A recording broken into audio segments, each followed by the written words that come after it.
Ang dahilan na pagpunta niya? Hindi ko rin alam. Bakit? Wala naman.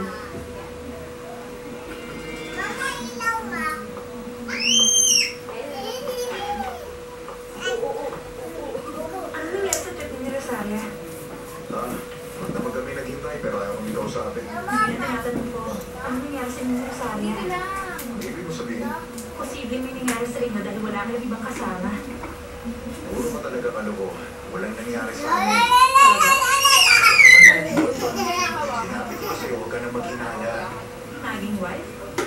Gusto ko maging wife mo. Teka, okay ka lang ba? Hindi ko ba nasaktan?